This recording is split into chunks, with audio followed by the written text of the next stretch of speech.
Our story begins with a man surveying the chaotic aftermath of a ferocious naval battle. The time is around 4 p.m. on the afternoon of September 2nd, 31 BC. The place is a stretch of open water off the western coast of Greece, at the point where the Ambracian Gulf opens onto the Ionian Sea. The man is an ambitious 31-year-old Roman politician named Gaius Julius Caesar Octavianus, commonly referred to as Octavian. The event will be recorded in history as the Battle of Actium, and its outcome has just made Octavian the ruler of the known world. Ancient sources tell us details of what Octavian saw as he stood on the deck of his flagship late on that September afternoon. A steadily strengthening offshore wind whipped up the surface of the water into choppy waves that hindered the efforts of the weary survivors to secure their battered ships and to rescue the thousands of men still struggling in the water. Hundreds of wooden warships had been either destroyed or damaged in a fairly small space during the course of the battle, and their broken and half-sunk hulls littered the sea. Dozens of these wrecks burned or smoldered because Octavian's crews had used flaming missiles hurled from ballistae in the latter stages of the battle in order to subdue their remaining opponents.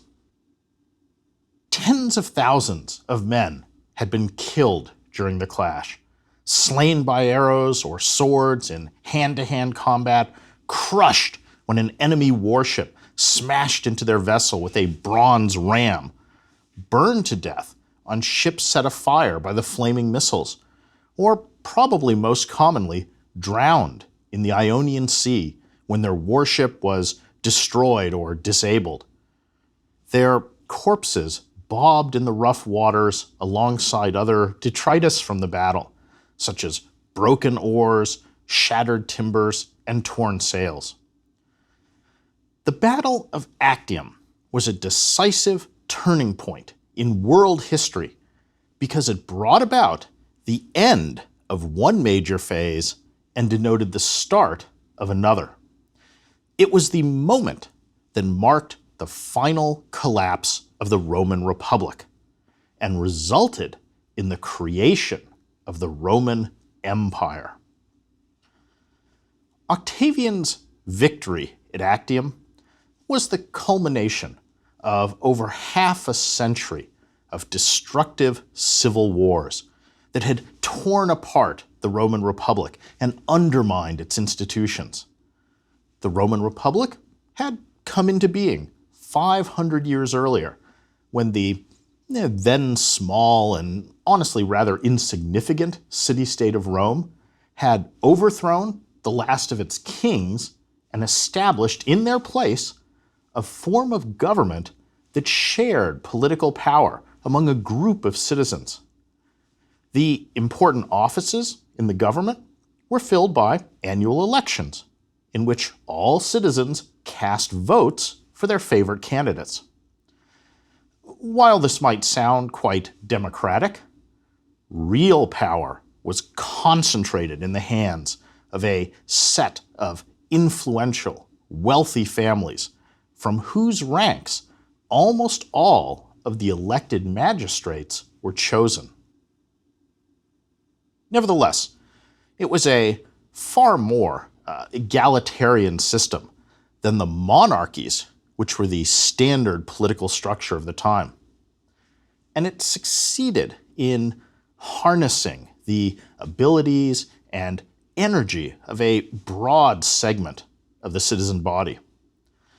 Although not all citizens were truly equal, Roman citizenship did convey significant benefits and protections, as well as responsibilities, most notably service in the military.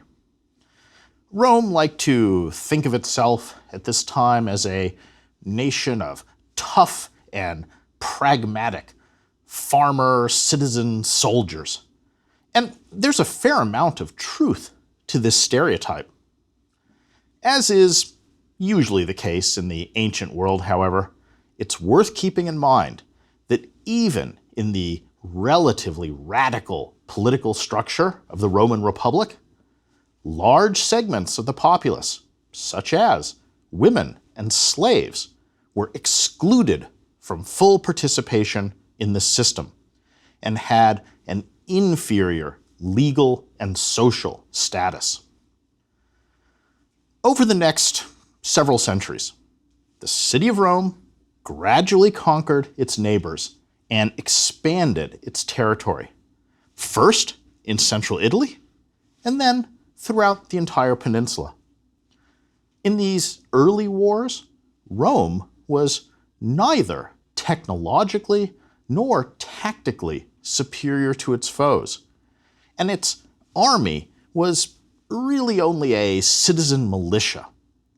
But the Roman people did display a dogged resilience and determination, so that even when they suffered repeated military defeats and outright disasters, they simply regrouped and came back until they finally won.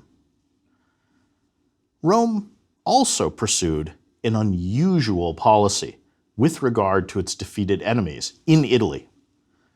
Rather than enslaving the conquered people, Rome more typically shared gradated degrees of membership in the Roman system with them, bestowing full citizenship on a few favored elites, awarding half citizenship to some, and giving others the status of allies. Each of these categories came with a distinct level of rights and responsibilities, but all had the effect of incorporating and Romanizing these former enemies.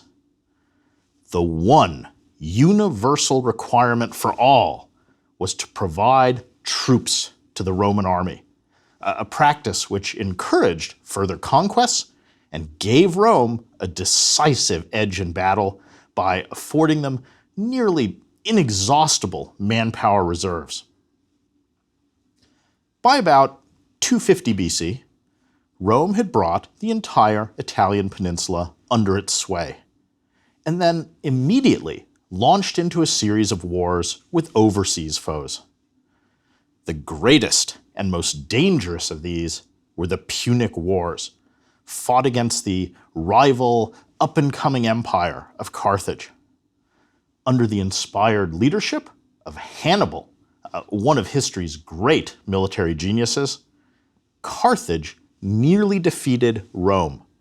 But in the end, the Romans prevailed, and they emerged from the crucible of the Punic Wars hardened and with a formidable, well-trained, and semi-professional military that would prove superior to any contemporary Mediterranean opponents.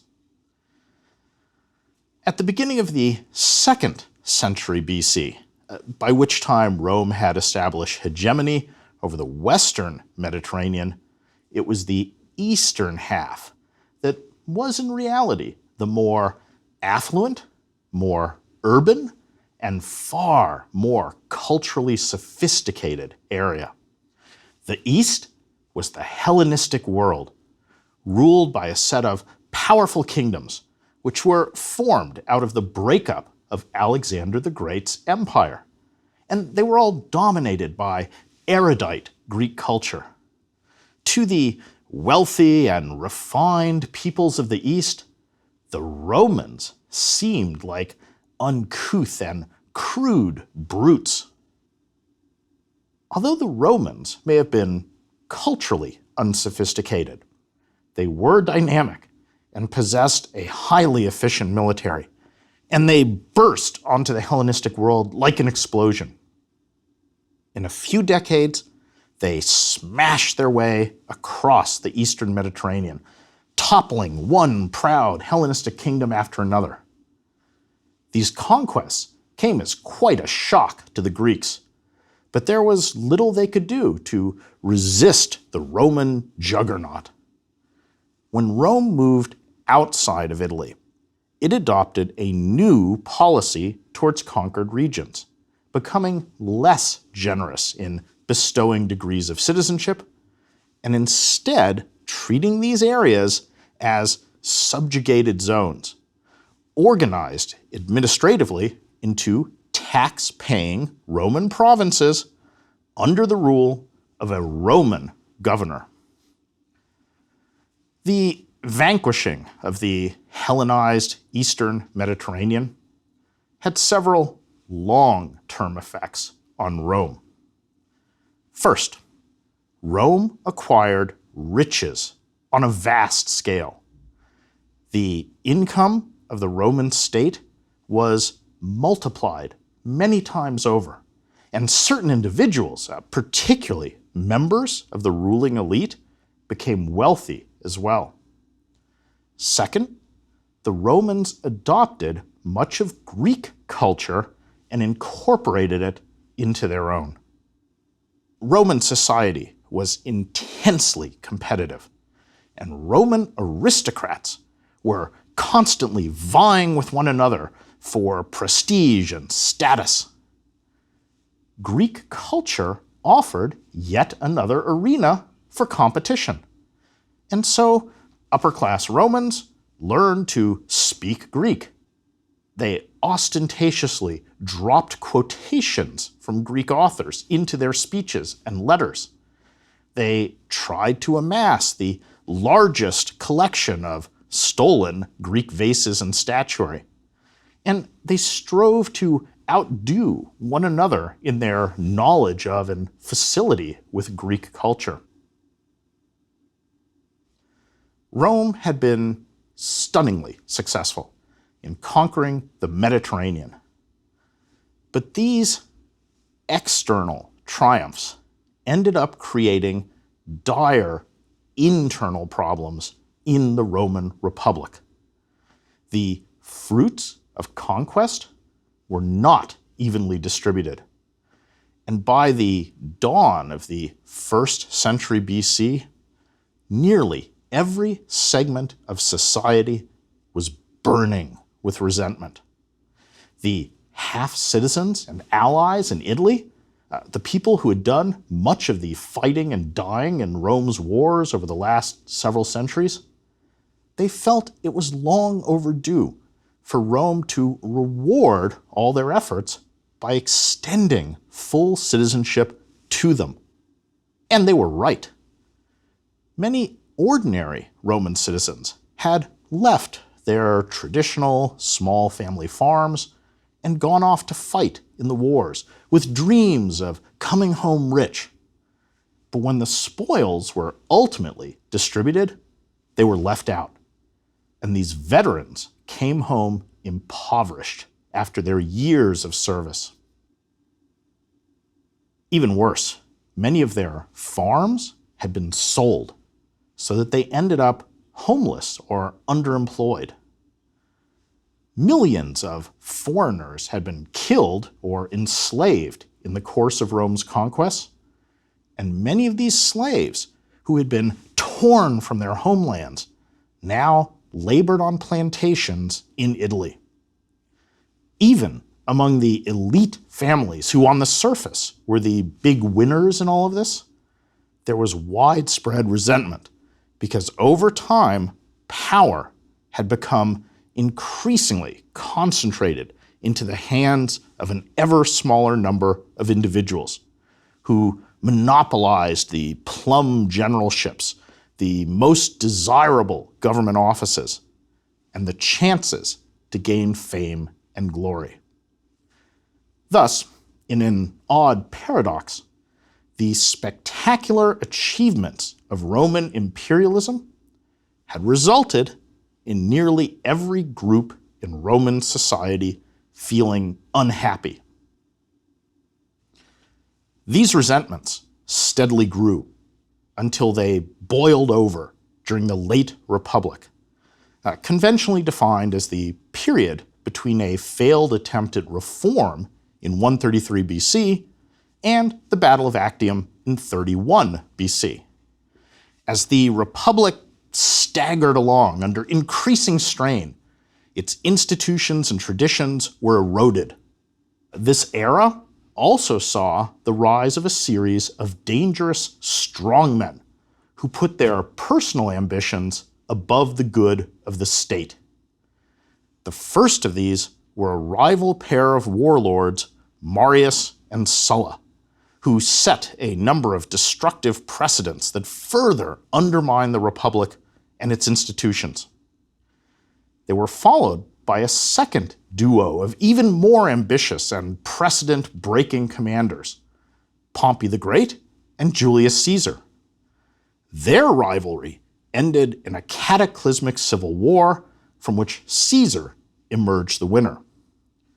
While Caesar's talents brought him military victory, he failed to find a way to rule Rome as one man without provoking the Romans a traditional and extreme antipathy to monarchy. Now, it didn't help that he acted in an arrogant manner and openly disrespected other Roman aristocrats as well as the traditions of the Republic, going so far as to declare himself dictator for life. The predictable result was that he was assassinated by a conspiracy of senators on the Ides of March, 44 BC. Caesar's death created a power vacuum that a number of groups and individuals then sought to fill. These included several of Caesar's former officers, most notably Marcus Antonius, often simply called Mark Antony, and various senatorial factions, among them Caesar's assassins, now billing themselves as the Liberators. Of all these, Mark Antony was clearly the strongest and in the best position to step into Caesar's shoes and take control of the Roman state. In a surprise development, however, when Caesar's will was read, it was discovered that he had posthumously adopted as his son a previously unknown and undistinguished grandnephew known as Octavian. At the time, this Octavian was still a teenager, and although he inherited little besides a name from Caesar, he proved to be an extremely clever and manipulative young man, parlaying his link to Caesar into a certain degree of political power and becoming one of the rivals vying to take Caesar's place.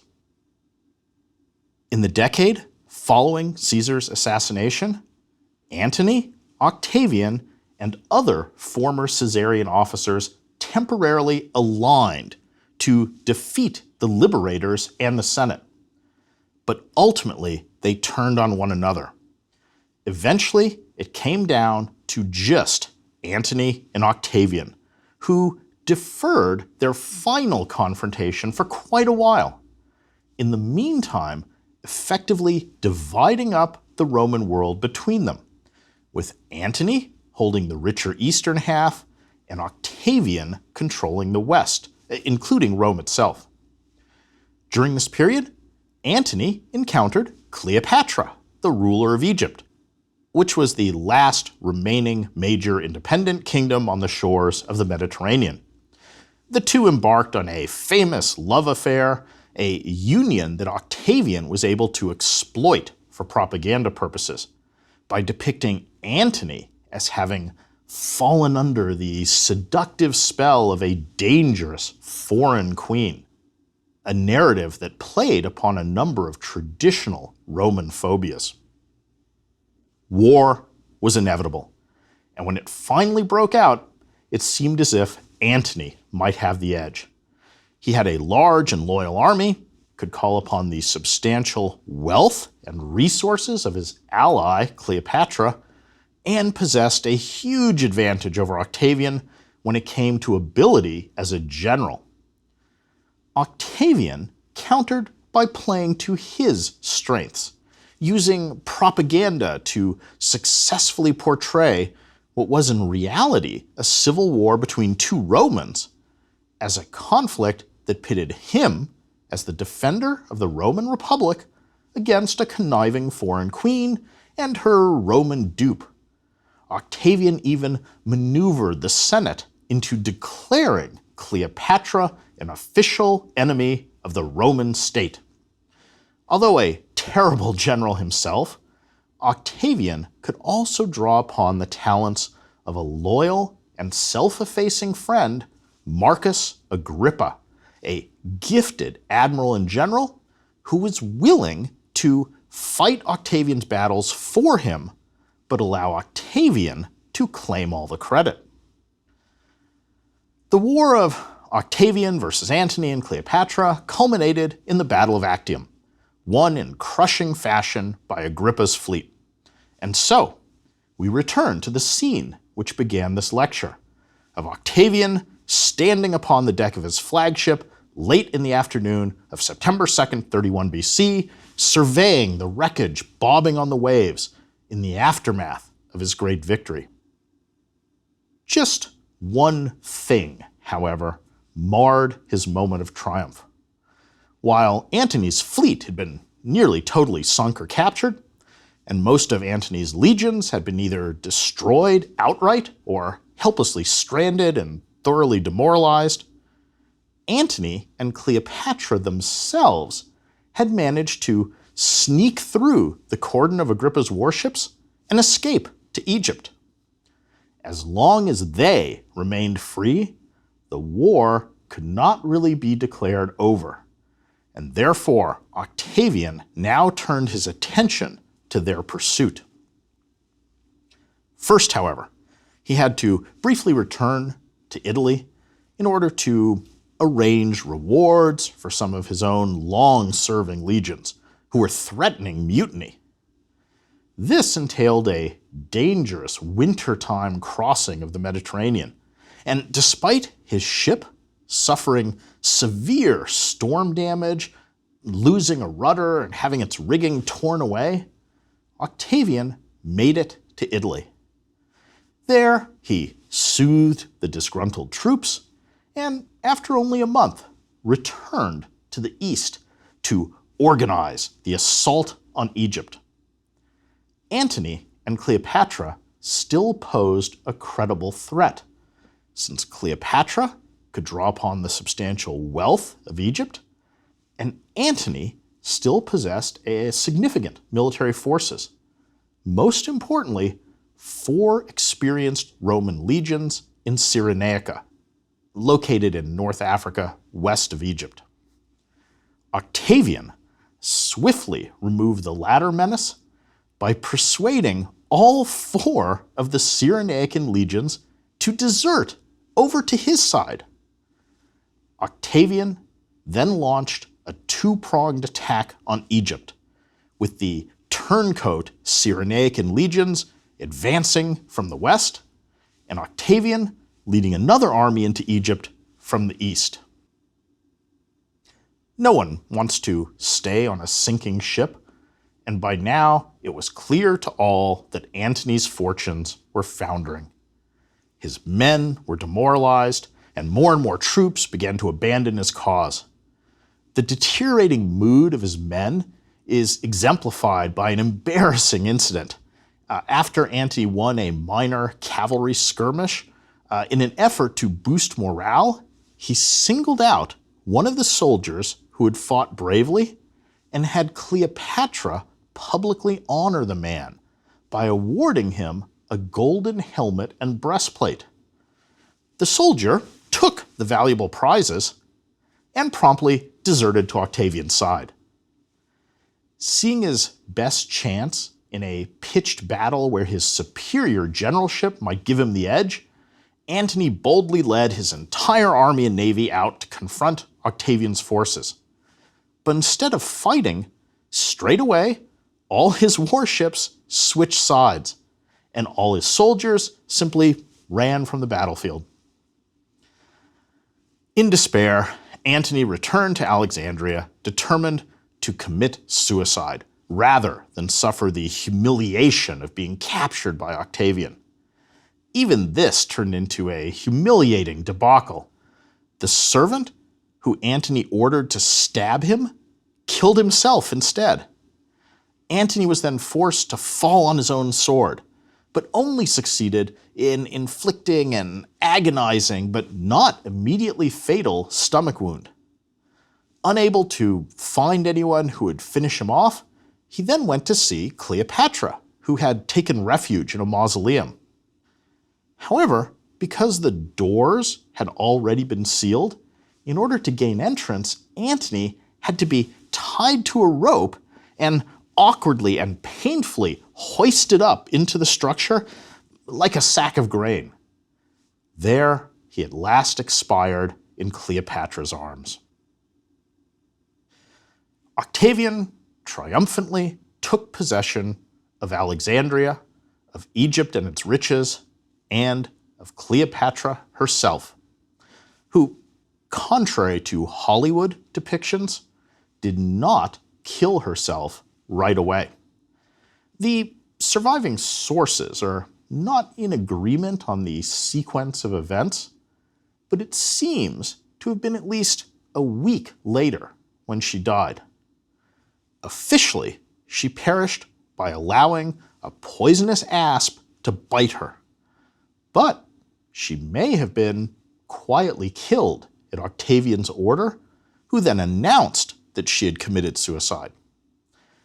There is no doubt that Octavian had several lesser members of her family executed at this time, including 2 teenage boys, Caesarion, who was Cleopatra's son with Julius Caesar, and Antyllus, who was Antony's eldest son from a previous marriage. Octavian did, however, spare Antony and Cleopatra's other younger children. With the treasury of Egypt in his possession, Octavian was able to pay off his veterans adequately. He also indulged in a bit of tourism in the famous city of Alexandria. He was most eager to pay his respects at the tomb of Alexander the Great, which contained the legendary conqueror's embalmed body. With the subjugation of Egypt, Octavian had become the ruler of the known world, just as Alexander had been. And in a nice coincidence, Octavian at this moment was 33 years old, the exact age Alexander had been when he died. Up until now, Octavian had stamped documents using a signet ring that was engraved with a sphinx. Now, Octavian replaced it with one that bore an image of Alexander. Octavian's moment of reverence was marred, however, when he clumsily knocked the nose off Alexander's corpse. Octavian returned to Rome in August of 30 BC and celebrated a triple triumph in which the loot acquired in Egypt was paraded through the streets of the city, along with a float bearing an effigy of the defeated Cleopatra. Octavian lost no time in attempting to put his own spin on his defeat of Antony, downplaying the fact that it had really been a civil war and instead stressing that he was the person who had brought peace to the Mediterranean after decades of unrest and violence. As a symbol of this role, he decreed that the doors of the Temple of Janus be ritually closed, an act that only occurred when Rome was at peace. He claimed that this was only the 3rd instance when this had ever happened. The memory of Antony was systematically besmirched. His birthday was labeled a day of ill omen, and orders went out that all of his statues should be smashed.